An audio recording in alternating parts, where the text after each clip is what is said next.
ہمارے چینل میں خوش آمدید۔ تو چلیے شروع کرتے ہیں آج کی کہانی۔ آؤ درِ فشاں، آج ہماری یاد کیسے آ گئی؟ نمرا بیگم نے چہرے پر مسکراہٹ سجائے درِ فشاں سے کہا، جو ان کی بھانجی تھی، مگر اب تو کبھی کبھی ہی نظر آتی تھی۔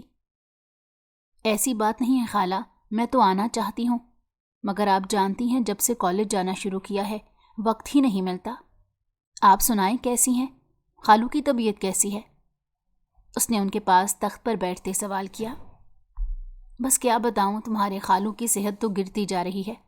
کتنی بار انہیں سمجھا چکی کہ اب کام پر جانا چھوڑ دیں، بیٹا جوان ہو چکا ہے، اچھا کماتا ہے، مگر ان کی ایک ہی ضد ہے کہ بیٹے کی کمائی کھانے کے لیے اسے بڑا نہیں کیا۔ جب تک ہاتھوں میں جان ہے کام کروں گا۔ نمرا خالہ نے سرد آہ بھرتے کہا۔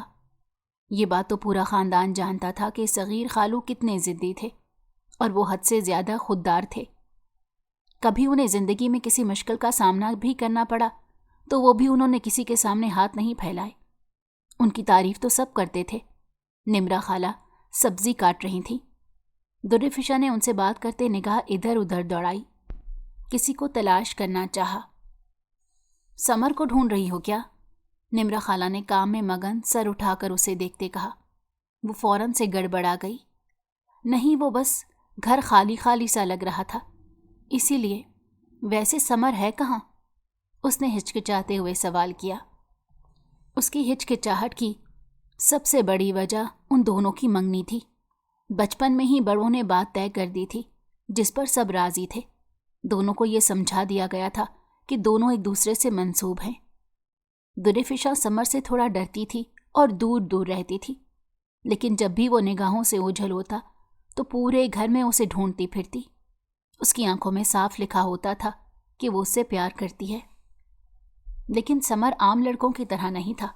وہ کافی روٹ تھا اور غصے والا بھی تھا، ہمیشہ غصے میں رہتا، یہاں تک کہ اکثر ہی وہ درِ فشاں پر غصہ کرتا، بلکہ یوں کہا جائے کہ وہ صرف اور صرف درِ فشاں پر غصہ کرتا تھا تو کچھ غلط نہیں ہوگا۔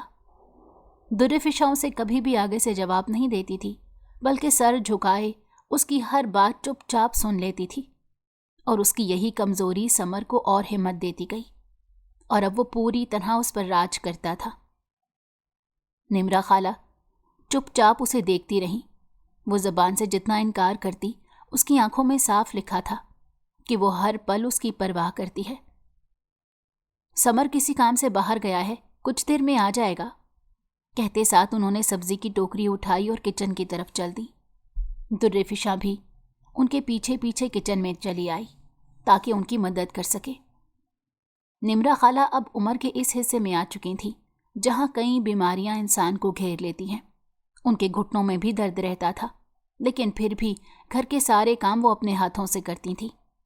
کبھی کبھی ان کا ہاتھ بٹانے وہ بھی آ جاتی تھی۔ اس کا گھر زیادہ دور نہیں تھا، پچھلے محلے میں ہی تھا، لیکن اب کچھ دن سے اس نے آنا جانا بہت کم کر دیا تھا۔ نمرا خالہ سے تو اس نے بہانہ بنایا تھا کہ کالج کی مصروفیات ہوتی ہیں، اس لیے روزانہ آنا ممکن نہیں، لیکن دراصل اس کے گھر میں کچھ دن سے سمر اور اس کے گھر والوں کو لے کر لڑائیاں ہو رہی تھیں۔ وہ نمرا خالہ کو یہ سب بتا کر اداس نہیں کرنا چاہتی تھی۔ جب سے اس کے ماں باپ کے بیچ لڑائی ہونی شروع ہوئی تھی، تب سے اسے اپنی فکر پڑ گئی تھی۔ وہ جانتی تھی کہ سب سے زیادہ اس کا اور سمر کا رشتہ متاثر ہوگا۔ یہ لڑائی نہ جانے کس موڑ پر جا کر ختم ہوگی۔ درِ فشاں کے ابا نوید صاحب فطرتاً لالچی اور لڑاکا طبیعت کے مالک تھے، اور اس کی ماں بھی کچھ کم نہیں تھی۔ جب موقع ملتا دوسروں کے خلاف بول لیتی، اور جب اپنا مطلب ہوتا تو شہد جیسی میٹھی بن جاتی۔ درِ فشاں اپنے ماں باپ کے بالکل الٹ تھی۔ وہ کسی کے لیے اپنے دل میں کینہ نہیں رکھتی تھی، حد سے زیادہ معصوم تھی۔ نمرا خالہ کے ساتھ کچن میں وہ کھانا بنانے میں مصروف ہو گئی۔ اسی وقت باہر کا دروازہ بجا۔ میں دیکھ کر آتی ہوں، تم ذرا یہ سالن بھون لو۔ نمرا خالہ مصروف سے انداز میں بولتی باہر گیٹ کی طرف چلی گئیں۔ یقیناً سمر ہوگا، درِ فشاں نے دل ہی دل میں سوچا، اور واقعی میں دروازے پر سمر ہی تھا۔ نمرا خالہ کے ساتھ اندر آتے وہ ان سے کوئی بات کر رہا تھا۔ غالباً گھر کا کوئی سودا سلف لینے گیا تھا۔ اس کے ہاتھ میں کچن کی چیزیں تھیں۔